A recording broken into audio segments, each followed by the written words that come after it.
La nostra ospite della domenica è Francesca Ferro, grazie di essere qui, benvenuta, complimenti. Grazie. Seconda stagione di direzione artistica del Teatro Angelo Musco di Catania. Sì. Bello, bellissimo, teatro di grandi tradizioni che fa un sacco di cose, tradizione ma anche sperimentazione, grandi eventi. Sì, allora la tradizione è d'obbligo perché il Musco è stato il teatro dove è iniziato tutto, un po' il teatro che conosciamo, quello tradizionale catanese nostro, che ci appartiene, tutti gli attori più famosi della nostra città che sono stati tanto amati, hanno proprio iniziato là, anche Rosina Anselmi, Turi Ferro, Tuccio Musumeci, ma ne posso nominare Pippo Pattavina. Bellissimo. Non finisco più di nominarli, quindi quelle mura proprio trasudano teatro, trasudano tradizione.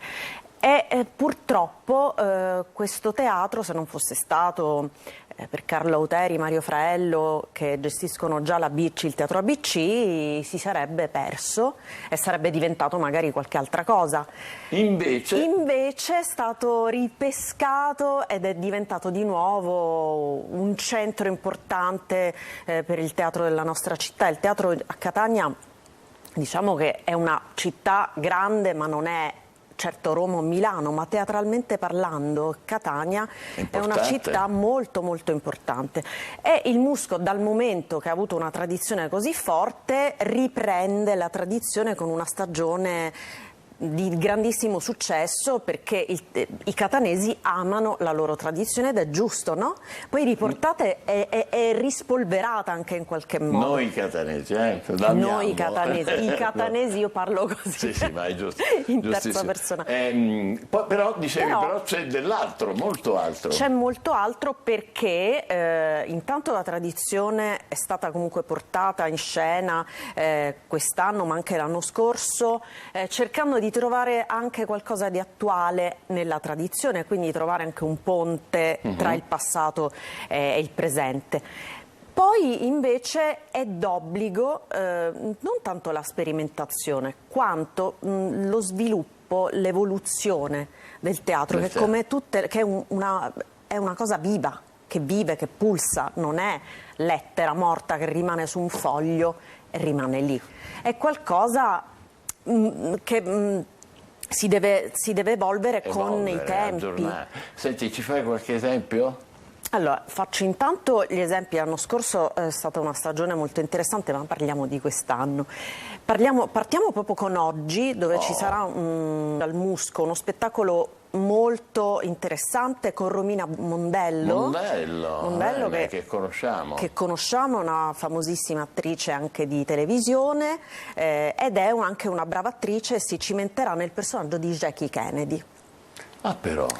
Nella sua ossessione per quest'uomo che amava tantissimo, ed era ossessionata dalla presenza di Marilyn Monroe, certo. Giusto, di questa passione da parte di Kennedy, senza sapere che anche lei invece alla fine non era stata tanto amata, perché a volte dai grandi uomini, da questi uomini presi molto da se stessi, non si viene una donna non è mai totalmente amata, perché il grande uomo è più che altro preso da se stesso. Sì, però lei soffre per questa... Lei soffre, e questo è uno spettacolo molto interessante, ma è anche assolutamente contemporaneo nel modo, nella messa in scena.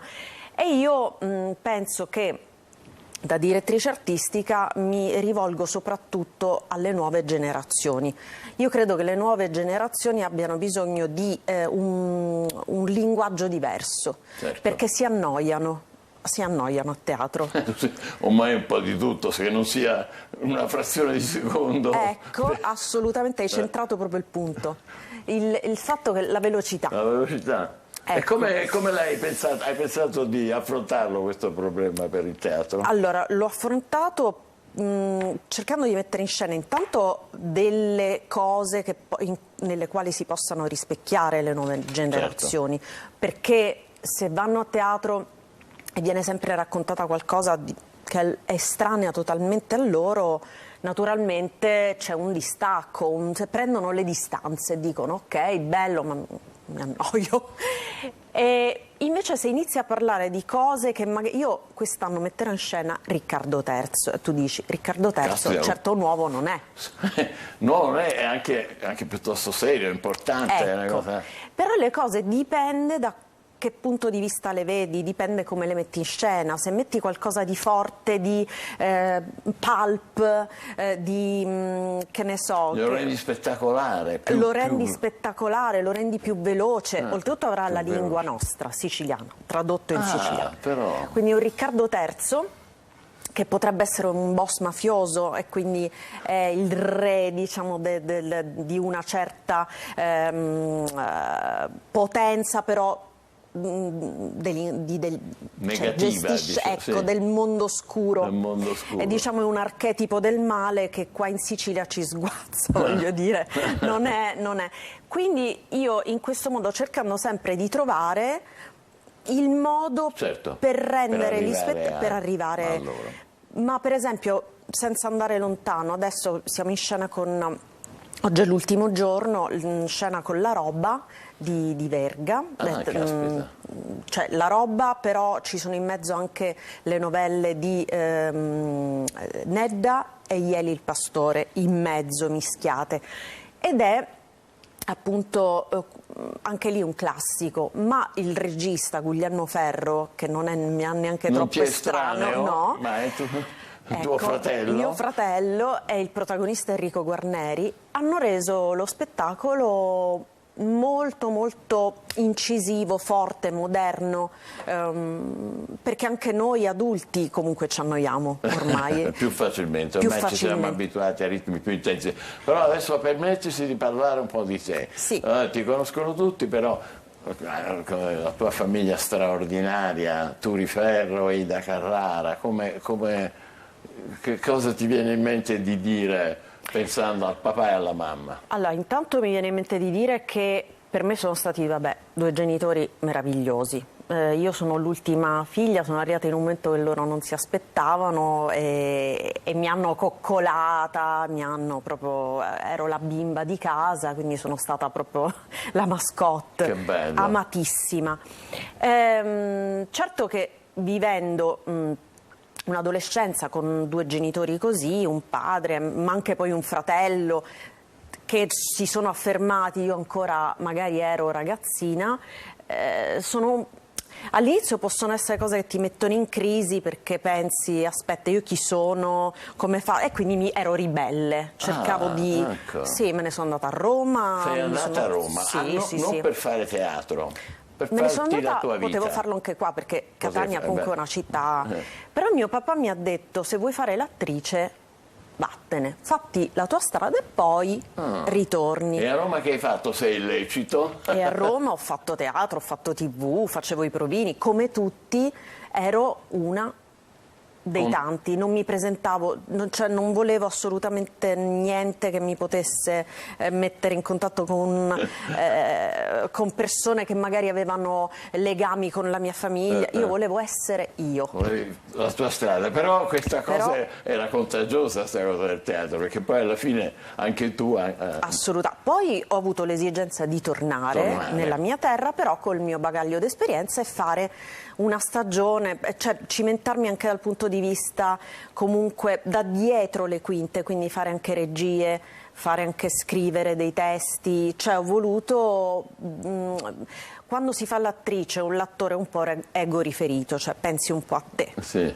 Invece il regista ha questa visione d'insieme che ti permette anche poi quando reciti di vedere le cose in maniera diversa. E hai fatto anche la direzione del teatro mobile prima del Musco di adesso. Sì. E il teatro mobile, perché mobile? Allora è nato proprio insieme al mio compagno attuale marito Francesco Maria Tardi, abbiamo creato questa realtà in contrapposizione a ciò che è stabile, mobile, cioè per dire che il teatro, essendo appunto non deve essere mai fermo, stabile, ma deve essere fluido, si deve adattare ai tempi, si deve adattare al momento, no? Adesso che l'abbiamo conosciuta meglio, adesso che sappiamo della sua famiglia, dei suoi esordi, eccetera, Guardiamoci insieme un po' di Francesca Ferro Story. Prego. E poi vedessi i ragazzi come sono cresciuti, Alessia e Lia, non li riconosceresti più, sai?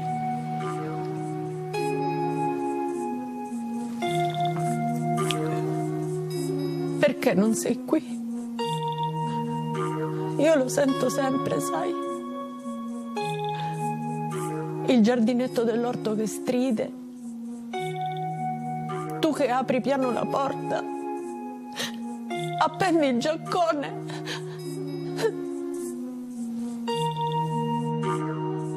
Una volta finita la seduta, lei si reca qua sotto, c'è un negozio, un'armeria. Lei sceglie il modello che più le aggrada e una volta comprata la rivoltella si spara. Marina, te l'ho mai detto che ti voglio bene? Ogni giorno. Ma gli hai dato i soldi? Tutti! Tutti! Allora te lo puoi dimenticare, Antonio. Ma tu abiti qui vicino? Quella casa rossa che c'è là dietro è casa mia. Ah, quella. E tu? Io proprio qua dietro sto. E allora siamo vicini di casa. Sta ancora male tuo padre? Devi andare al lavoro domani? Mi tocca. Ti tocca? Posso anch'io? Donne, ho telefonato a tutti gli amici, nessuno l'ha visto né sentito. Come fai a dire una cosa così? Di che cosa avete parlato l'altro giorno? Nulla di importanza. Non è vero. Dovo era nervoso. Credi che non mi parli mai di quello che fa a Napoli? Tu devi scordare quel nome. Non sono affari che ti riguardano e tu devi stare tranquilla. Nessuno sa starterebbe a fare del male a Giuseppe, sanno tutti che è il tuo fidanzato. E io chi sarei? La figlia di un uomo che non può neanche mettere piede in Italia. E perché non dovrebbero fargli del male? Per rispetto nei tuoi riguardi. Senti, non ti rischiare perché ti... Cioè, gli spezzi... Mamma mia, applausi, applausi, applausi. Versatile da morire. Grazie. Complimenti, che bello. Grazie. Perché ragazzi, sono 12 anni di teatro. Poi la televisione, naturalmente le serie fino all'anno scorso con Il Cacciatore, più il cinema, cioè qualunque cosa e naturalmente per ognuno di questi o quasi anche un look diverso.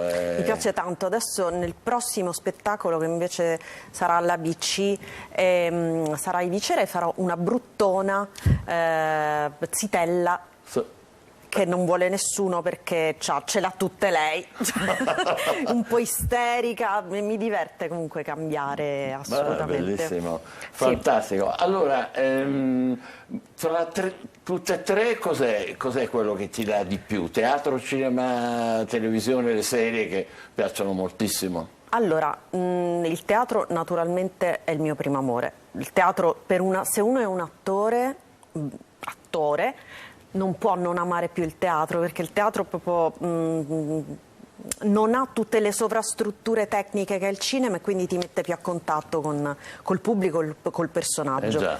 E quindi io ho il desiderio di far ritornare il teatro soprattutto ai giovani, ma anche ai meno giovani, a tutti, ed essere veramente un momento di incontro, sociale, culturale, di divertimento, ma anche... E sta ricominciando, dopo il Covid è vero? C'è una ripresa? C'è una ripresa fortissima, anzi devo dire che c'è un grande ritorno e soprattutto il teatro, io sponsorizzo il teatro contemporaneo perché noi siamo uomini contemporanei. Certo. E abbiamo bisogno di vivere la nostra contemporaneità, quindi la stagione del Musco contemporanea sarà incredibile perché poi ci sono nomi, solo la Pozzi vorrei nominare, Elisabetta Pozzi, voglio dire che... Ma i colleghi o le colleghe con cui hai legato meglio in questi anni, che sono tanti, ma anche se tu sei molto giovane? Allora,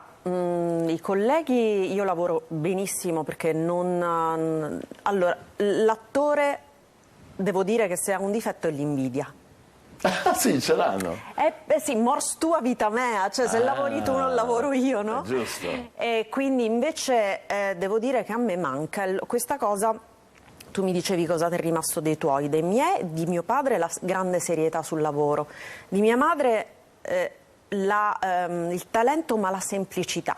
Che bello. Cioè lei non era una persona che riusciva a invidiare, che riusciva comunque a fare del male agli altri. Io vivo in armonia con i miei colleghi. È Che una bello, cosa... bellissimo, sì. Proprio. E senti, ma chi sono questi fortunati con cui... Allora, questi fortunati con cui ho legato, sai che non ti riesco a fare dei nomi. Allora, con Enrico Guarneri ormai c'è... Che è stato nostro ospite modestamente, quindi... Ecco, ormai c'è un legame particolare perché lavoriamo insieme da 9 anni e spesso, quasi ogni anno, facciamo qualcosa, quindi ormai si è creata, siamo in sintonia, in grande sintonia. Certo. Però... Poi hai detto tutti i grandi che sono i personaggi storici del teatro. Pippo Pattalina, Tuccio Musumeci, tutte le persone, tutti i nostri conterranei che io conosco da quando sono nata, perché ci sono nata in questo ambiente. Il camerino era la mia stanza di giochi, quindi io mi mettevo lì coi trucchi, mi truccavo, mi facevo i baffi, mia mamma arrivava e mi trovavo coi baffi con le sopracciglia, cioè cambiavo spesso personaggio, quindi io tutti questi che abbiamo nominato li vedo un po' come famiglia, non posso neanche dire colleghi, cioè sono famiglia, zii, tutti fratelli. Senti, sta avendo un grandissimo successo la stranezza di Andò con Toni Servillo, Ficarra e Picone. Anche questo è il segno di una, come dire, questa Sicilia che torna alla grande. La Sicilia va di gran moda, ecco. Abbiamo questa fortuna, cioè noi siciliani non possiamo prescindere, se dobbiamo fare arte, dalla nostra sicilianità. Un siciliano che non sottolinea la propria sicilianità, secondo me ha fatto un lavoro a metà. Sbiadito. Ecco, perché abbiamo dei colori, una forza, non ci sono mai colori, come hai detto tu, sbiaditi. La nostra Sicilia è piena di contrasti, piena di energia, quindi chiunque è siciliano, ma anche chi non è siciliano spesso fa il siciliano. Sì, piace a tutti. Poi veramente lo vediamo noi al telegiornale quest'anno, un boom pazzesco d'estate che continua adesso grazie anche al tempo tutto sommato buono tranne gli ultimissimi giorni. È stata estate. Purtroppo sì. Senti, ma pensi di fare anche qualcosa nelle piattaforme, che ora vanno tantissimo le piattaforme, per cui i ragazzi soprattutto, i più giovani... Vorrei fare una serie, vedi? Serie su... Ti ho strappato una notizia. Allora, mi hai strappato una notizia, sì, mi piacerebbe fare una serie su una piattaforma o comunque sul web, perché credo che adesso, i ragazzi stanno solo... Sì. Io ho un figlio adolescente che si affaccia a questo e vive là, cioè è quello, quindi secondo me ho tante idee, quindi sicuramente bellissimo. verrà fuori tuo figlio qualcosa. ti piacerebbe facesse l'attore? Non mi piacerebbe. Non ti piacerebbe? Perché? No, perché è un ambiente molto difficile, poi l'attore è sempre sotto esame. Non finisce mai di essere sotto esame. Tu, se non hai una forte personalità e non sei centrato, vieni veramente sballottolato. Un giorno hai successo, un giorno non lavori, un giorno ti dicono che sei bravo, un giorno ti dicono che non sei bravo. Tu devi essere forte, devi avere una grande personalità. E cosa ti piacerebbe che facesse invece? Ma qualcosa che nel futuro mi possa... il dentista. Bellissimo, tu c'è una professione sicura, tranquilla. Sì, allora, qualcosa che gli dia... Poi se vuole fare l'attore, lo fa per divertirsi. Oggi, ecco. sì, allora io sto scherzando, i giovani anzi è un lavoro molto bello, però se non hanno una grande motivazione, una grande passione e forza di volontà, è meglio proprio non approcciarsi a questo mondo. La passione e forza di volontà, oltre che naturalmente le capacità che hai tu e che hai dimostrato in tutti questi anni. Francesca Ferro, grazie per essere stata con noi, complimenti, in bocca al lupo per il tuo futuro. Viva il lupo!